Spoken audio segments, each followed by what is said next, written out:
very happy to have our next guest back on the program here in San Francisco. It is Echosmith. Yay!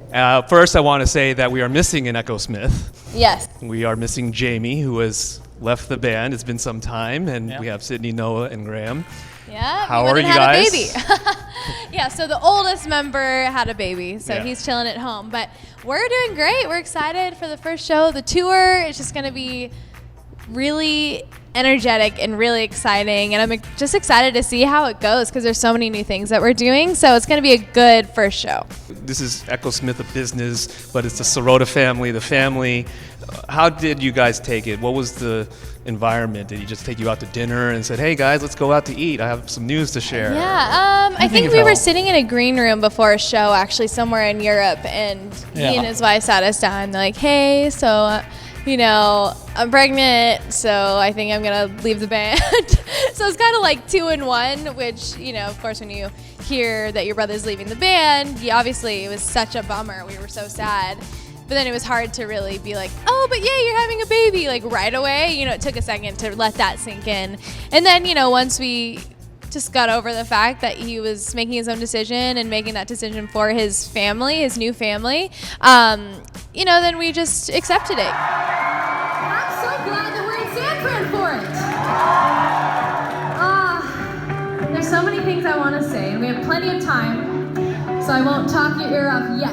You participated in the tribute to Chester Bennington. Yeah. And all of you, actually, right? And you got out and sung with the band. And what was that like? Because I can imagine for the fans, watching it was one thing, experiencing it on stage must have been another. It was crazy, of course, because first of all, it's at the Hollywood Bowl, which, I grew up going to, so it was already crazy to think that I was going to be on that stage singing. But I was just really honored that they asked me to be part of it because obviously it was a huge deal, and we had met Chester multiple times. He came to our Christmas party, and, it just obviously was such a bummer to hear about, but it was really cool that we could do something to be part of remembering him, because of course, when you hear the news like that, you're really sad, especially if it's someone that you've even met just a couple times, to think that somebody who's no longer here. And so to be able to do that, I think was great closure for so many people, and the fact that I could be part of that was really cool. And it was cool because at the last song, you guys came up too, along with a bunch of other bands and stuff. So it definitely was a great experience, and really heartwarming to see all those beautiful people out there feeling like they were getting healed a little more from that. There was an announcement that album's coming out, we're going to go on tour, and I think it was fall in which everything was going to coincide. And then the brakes were put on, people were like, wait a minute, and here we are now. So what were the elements that were a part of that made you could reconsider? Yeah. Making your second album is just so hard anyway, because, everyone tells us that. Everyone that we've talked to, that was the hardest album to make, because you want to stay true to who you are, but you also want to make sure you're evolving and just maturing with your music, and growing. So there was just a lot of processes that happened throughout that. And, after finishing tours at the end of 2015, we, of course, still did some random shows and had some time to just live life as well, because we were gone for over 3 years. So we had to breathe for some months, if not, or in between writing and stuff. So yeah, we went on some vacations and stuff, but also we were nonstop writing. There was a week or two that we didn't do anything, but we were writing for the past 2 years like crazy and recording. And it feels like we've made 3 albums. And just by the end of that, we just wanted to make sure that we felt good about every single decision and every single song that was on there. And there were certain songs that we wrote at the beginning of writing for that album that didn't feel as relevant anymore, to just our story and what we were going through. So we just really wanted to make sure that it was perfect and that we were so confident in it, because you don't want to put something out just with half confidence. Right. And also we added multiple songs that, of course that includes Over My Head, but also there's other songs that were added very recently, and I'm really glad that we took that time, because we wouldn't have a lot of these songs that are now going to be on the album if we didn't